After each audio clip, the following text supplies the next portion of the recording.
Oh, it's so warm. It is really warm. Why is my room on the side of the house where the sun is right now? Oof. Hello everybody, I hope you're having a good day wherever you are in the world. And currently, as I'm filming this, it is 27 degrees, so I apologise if I look really sweaty or just like I'm gonna pass out, because I can feel so much heat coming from this window and I can't open the window because there's too much noise outside, and vice versa, I might pass out at some point. But we're going to ignore that because we are professional and I like to keep this a very mature way of filming. I don't know. So in today's video I thought I would talk about an interesting topic that has come up this month, because it is a very special month for a lot of people, and that is Pride Month. And a lot of people tend to ask me this wacky question, which is, why do we still need Pride? It's the 21st century, all of these countries are bringing out equality laws, and they're also bringing out gay marriage and gay adoption, so why are we still having Pride? Why do we need it?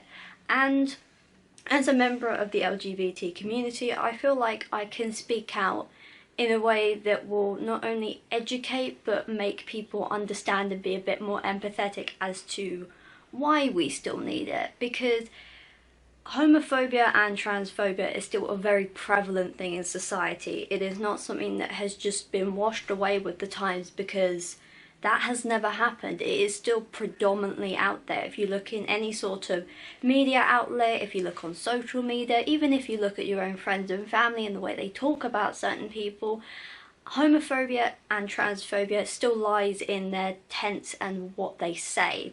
Even though homophobia and transphobia is not seen as an outburst of violence and aggression much anymore, there is still the microaggressions that people face on a daily basis. It's not something that we can just walk away from and never really touch upon the subject again, because it is still happening to this day. And to understand why we need Pride, we need to look at the history of Pride and where it first started and why it started in the first place, because a lot of people tend to think that Pride was just brought up in the 70s because of equality and diversity and inclusion, which it is sort of true, but the history lies a bit deeper than that. So I've written down on my phone stuff and pointers to remind me and help me. So if I'm looking at my phone, it's not because I'm reading off of Wikipedia, it's because I've literally written like an entire notes section on my phone about it. So the first parade of Pride, or formerly known as Pride, was known as the Christopher Street Liberation Day, and it was held in New York in 1970 to remember and recall the event of Stonewall, which took place a year prior. Stonewall is quite a predominant word nowadays. We hear it quite a lot because of the charity Stonewall, and as well as the Stonewall Inn in New York City. Stonewall was one of the first big major events that took place in about the late 60s that happened because of police brutality, and because there was very little equality laws back then. And the point is that it happened because there was so much homophobia towards the community, and people didn't really understand the community, and they didn't like them.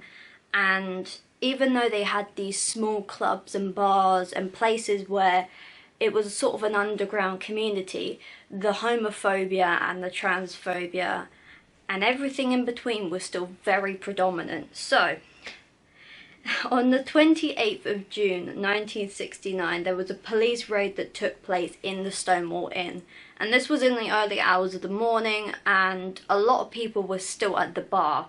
So the police raided the bar, and all of these people who were still in there were trying to fight back, not in a way that was against the system, but to try and protect their community and to try and say, well, no, actually this is our home, we're not doing anything wrong, we're just having a good time and trying to feel supported and loved. So during the raid, the police became quite violent towards members of the community as they were trying to defend the inn. And following on from that event led a 5-day demonstration by the community. They basically pushed back against the police and said, no, screw this, we're going to protest and we're going to bring up how badly we're being treated. And basically the 5-day event led to lots of demonstrations, protests, and lots of, like, a massive sort of, like, I wouldn't call it a parade, like a march, basically signalling that equality wasn't happening, homophobia was still prevalent, and that people were being treated differently for something they couldn't control. One of the most predominant and prevalent names that comes from the Stonewall event is someone called Marsha P. Johnson. She was one of the first women to fight back and help the community feel safer because of what the police had done. She was a transgender activist, and at the time she put her life on the line to try and save other people's. There were a few other names which I'm going to try and put on the screen because I'm really sorry, I cannot remember them for the life of me. But these women and all of these other people came together as a family and as a community to try and save their little underground community. And they were trying to basically say, this is our home. If you destroy this, we're going to find other ways of trying to keep ourselves safe. And the 60s was a brutal time for a lot of people, especially in the UK. Just because it was bad in America does not mean that the UK was all pretty and marshmallow and all sunflowers and rainbows, because it certainly wasn't. Homophobia was still a massive thing in the 60s. And as events and programs have recalled correctly, homophobia was known as such a everyday thing. If you saw a gay man or a gay woman, you would instantly feel kind of recoiled in yourself for some bizarre reason, because people would try and attack them for who they are. And even in England there were still laws against homosexuality, because believe it or not, homosexuality was categorized as a disease. It was categorized as a mental illness as well, and it was only decategorized in the late 80s, but even then there were still many issues with, you know, laws passing to help with equality and also to help individuals feel more safer in the community that they lived in. My phone is now overheating, and this is not a good sign of how this video is going. Something that has come about recently and has been more predominant in the news is something called the LGBT ideology free zone. This is happening in several EU countries and quite under our noses, and unless you really dig for the information, you tend to find that in a lot of countries, such as Poland being one of them now, that there are actual zones and part of the country that has signs up saying LGBT free zone, which basically means if you are part of the community and you go in there, you are taking ownership that someone could attack you and you could do nothing about it. Basically, the whole point of the ideology free zone is that even if in one part of the country you were protected by law, you could go into this zone, be attacked and bullied and whatever, and you would take ownership that you knew full right that going into that zone was a danger to yourself, but you could do nothing about it. You couldn't report it to the police. Basically, they would probably laugh at you because they were saying, well, you walked in knowing that it was going to happen. And it just brings about how problematic that is, because the more I read the news, the more I see people being attacked, people being bullied and even killed in most cases because of who they are. A recent news article brought out that a young gay man was killed in the southeast, and that was because his family found out that he was gay. And even though he lived openly and he was an activist and he had a partner, people were still hateful towards that and they killed him, which is brutal in itself, because it not only shows that we still have a massive problem with acceptance these days. Just because pride is a thing doesn't mean that we have achieved equality. if you look around, a lot of countries are taking away laws or revoking certain aspects of laws to try and say, well, you have enough protection, but we don't want you to have all this protection because, let's face it, you don't really need it, you're just asking for it. And that is the most deluded way to look at it, because asking for pride is like asking for a safety net. We are trying to bring awareness as to what is happening and to what is going on in the world. Stuff is not being fixed just because we have pride. It's because of activism, protests, demonstrations, petitions, you know, all of these things. We are trying to raise awareness that attacks against the LGBT community are still very prevalent.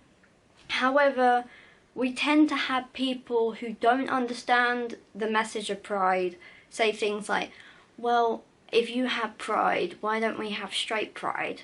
I'm sorry, you absolute moron, that you don't understand why we have pride, but asking for straight pride is like asking for able-bodied parking spaces. You already have it, and I'm pretty sure you don't bloody need it, because, let's face it, straight people are not really attacked every day in the streets because they're holding their partner's hand, are they? So let's think of it on a kilter balance here. You're not being attacked, you're not being oppressed, you're not being bullied. So try and think of it from our perspective, where we have fought for hundreds and hundreds of years to try and get decent human rights, only to have them taken away again because some pro-right-wing person thought, yeah, I don't really want to give you human rights, I think they're atrocious. Something tells me that you're just bigoted. I'm sorry, but that's just my opinion. And it doesn't matter whether you live in a country that's very pro-LGBT, you will still find people who are willing to attack you because of who you are. I myself have had the sort of microaggressive attacks on me because I wore a face mask that was in colour of the pride flag. And it doesn't make any sense. How does this mask trigger you? I'm sorry, sweetheart, but we're not the snowflakes here. But the fact is that why are we still being aggressive? Why are people still being hateful towards a community that has not really done any harm to anyone? If anything, we have been the oppressed. We have been the side of the world where we have dealt with the attacks, the bullying, the murders and everything else, and yet we still come together in the month of June to raise awareness of it, only for Darren on Facebook to be like, I don't understand it, I really don't, I don't understand why you need pride, you're just asking for it, blah blah blah. The world is a nightmare, we are a plague, we are a human plague. And it just begs to differ how the lack of education has proven that there are people who will still be hateful. You can give them as many Wikipedia articles or any factually correct articles as you may, but these people will still be like, I just don't care. Alright, you don't care, that's fine. I'm perfectly happy that you may not agree with how I live my life, but my life does not affect you in any way, so maybe weigh up your choices. What is bothering you about our lifestyle, about how the way we live, just because you don't agree with it or it isn't in some script or text or whatever in a book? I don't agree with it because it goes against my religion. Show me where it goes against your religion. Or are you just trying to defend your homophobia with a book that's 1,000-year-old and has been mistranslated so many times? I may provoke people by saying that, but it's true. And the thing is that just because in one country you have rights and because you have equality and because you can walk freely around knowing that you are an LGBT individual, that's still not helpful, that's still not, you know, that doesn't make me feel safe. And because it doesn't really make me feel safe even when I'm in a country that has rights as such to protect people like myself, I can't go to any other countries without researching them and going, oh, I can't go here because it's illegal. To put it in perspective of how bad it really is, it is illegal to be gay in 73 countries. Gay marriage is illegal in 70 of those, and it's illegal for same-sex couples to adopt in 26. Not only that, but this one kind of hits the nail on the coffin, really. Conversion therapy is allowed in 90 countries over the world, and believe it or not, Britain has only just decided to start considering that maybe conversion therapy isn't a good thing. And you just sit there and think, so a therapy that manipulates and gaslights people into thinking that they're not human is considered a good thing in some countries because it makes them pure or because it makes them straight. Let's look at the facts here. LGBT people are more likely to have depression, anxiety, and all of these other mental health problems, and it's not surprising the way that we're treated, I think anyway. We're more likely to be homeless than a lot of other people because we get kicked out for who we are. And I know I say this coming from a person who has had a good experience coming out. There is still a part of you that thinks that your family will kick you out because you are gay, or because you are trans, or because you are slightly different how they wanted you to be. So there's an initial reaction that goes, oh my god, what am I going to do? How am I going to come out? If I come out, do I need a backup plan? And there are so many people who are still in the closet because their family is so homophobic or transphobic that they can't face to come out until they leave home themselves in order to be and express themselves as their true, authentic self, really. And I think, personally, that the world either needs a wake-up call, which I don't know if that's going to happen for a lot of people, but there are places in the world that is very accepting, and there are places in the world that are just totally avoidable, and we should never go there, because Pride Month is something that enables people to feel loved and supported, and it's helpful for those in the closet because they know that there is 1 month in the year where they can walk in the parade with all their friends and feel comfortable to be themselves. And the thing is that the reason why we need Pride is because straights don't get oppressed. Straight people have never been oppressed. It's always been the norm. You're a boy, you find a lovely woman to marry, you get married, you have kids, end of story, you live a white picket fence life. But straight people are never murdered for being straight. Straight people have never had to fight the right to marry the person who they love. And you don't hear kids say, that is so straight, as an insult, because it doesn't happen. Or it does because we take the piss. It never happens because it's just the norm. It's normal to be straight and it's not to be gay. So the reason why we need Pride is not just because of capitalistic marketing, like, oh, you have rainbows the entire month of June and whatever, and you have pride parades and pride marches, and oh, you're so lucky to get a pride. You know, I would be amazing if straight pride was a real thing and whatever. The reason is we don't want this whole capitalistic marketing scheme that people are profiting off of the LGBT flags, the gay flag, the lesbian flag, the trans flag, every flag under the umbrella. We don't want that. We want acceptance and equality, and we want something that helps us be protected the same as straight people are.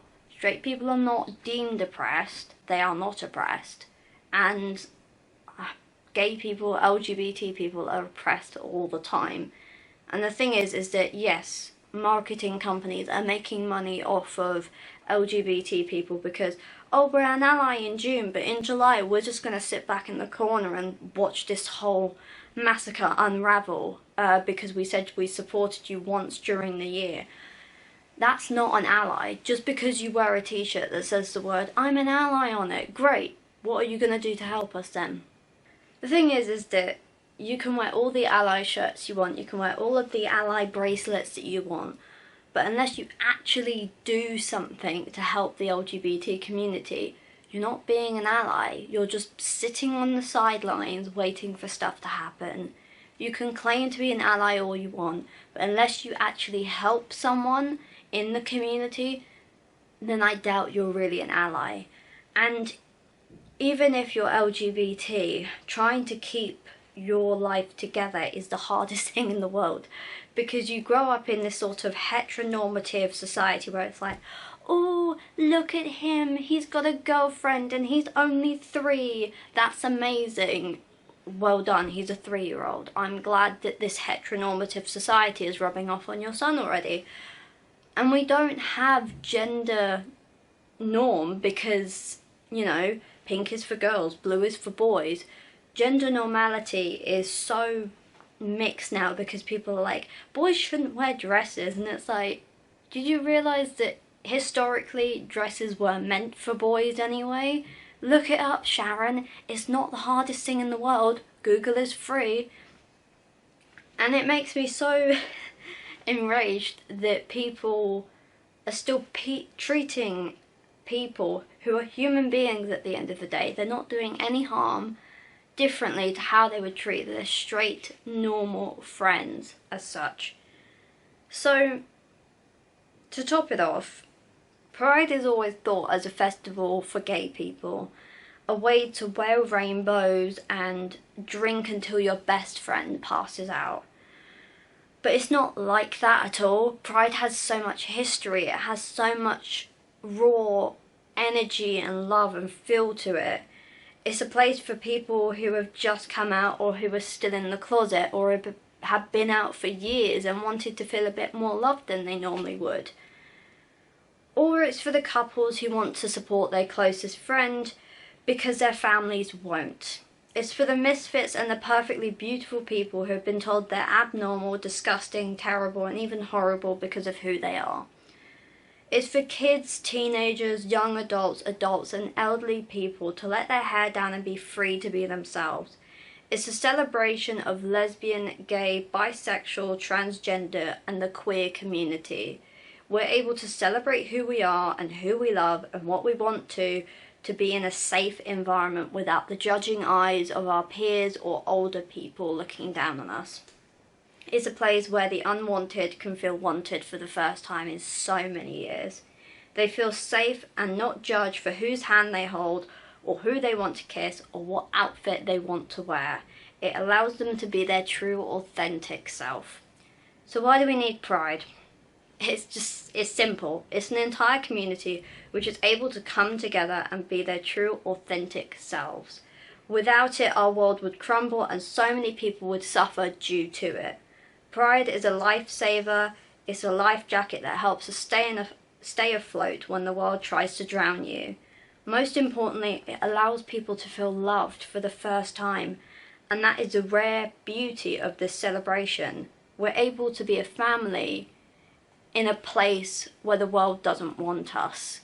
We're allowed to feel, held and hugged for the first time, and someone can say, I'm proud of you because you've just come out, or because you have come out but no one accepts you.